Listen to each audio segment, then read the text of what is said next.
Hi guys, welcome back to our channel. So for today's videos, papakita ko sa inyo guys paano ako na-hack. Kasi hindi na ako ayun na guys, hindi ako makapag-log in sa YouTube ko, sa Google account ko. So ganito po nangyari guys. So nangyari nung nung April 12 gabi, bigla pong nag-chat sa akin yung bigla pong mag-message sa akin na may nagpalit ng password sa channel ko, sa Google ko.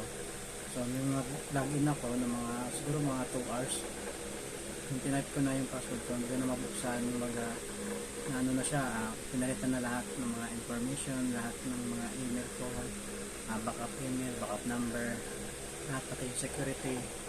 So ito nangyari guys, kahit buksan ko pa ngayon, yan, search natin. Dito tayo sa YouTube, tayo ayan guys. So yung Elvin ko, pag nilagay natin siya, ayan,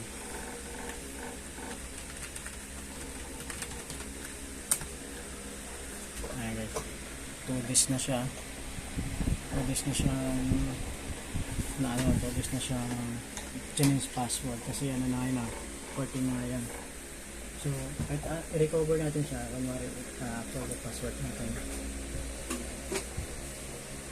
So ganito na nangyari guys. Kumbaga may kasama na siyang ayan, kailangan kong bumili ng ganito tapos i-backup ko. So hindi ko rin magagamit siya kasi kailangan kailangan i-connect ko muna siya sa Google. So mag-try tayo ng iba. Ayan. So, ito na yun guys. Ito yung sinabi ko na iba na yung number na kalagay dyan. Hindi na siya number ng hindi na siya number ng Pilipinas. Ibang lahi na siya. So kung click din natin to, ayan, wala tayong backup codes kasi pinilitan na niya, siya lang nakakaalam. Ayan, try another way na naman tayo. Ayan, ito pinindot natin yan, ayan, dahil sa dami na akong ginagawa, ayan, nag-attempt na siya. Mayroon na siyang try to attempt. So wala rin, hindi natin magagamit yan. So yun nga guys, wala na. Hindi tayo makapag-log in kahit anong gagawin natin. So kailangan natin ng expert. So may dinat na tayo ng mga eksperto, yung mga dating magpapagawa ng mga nawawala ng mga page o yung mga nagre-recover, ubusan ng nawala yung Google nila or yung YouTube channel nila. So ayan, nag-try ako, nag-search ako sa YouTube at sa ito.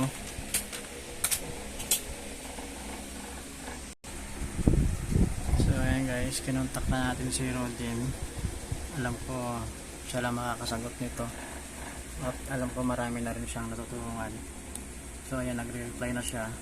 Tapos yan, may conversation na kami. Ayan, sinend ko sa kanya yung mga patunay na hindi ko na maibsan. Tapos nagtanong siya anong date yung hack. Tapos ayan, ito yung lumalabas sa akin. Ayan, sa cellphone ko. Tapos ayan, sabi ko follow up ako, tapos sabi niya i-fill up ko daw yan. So ngayon nagpasa na ako sa kanya.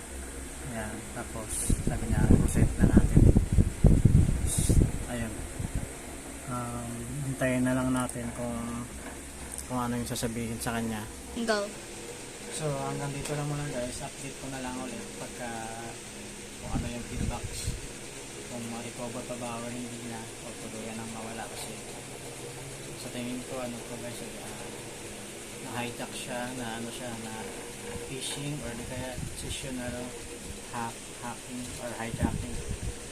So yun nga, wala namang ginalaw sa channel ko, ganun pa rin naman.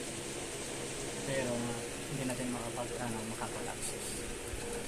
So yun naman na guys. So hanggang dito na muna and goodbye.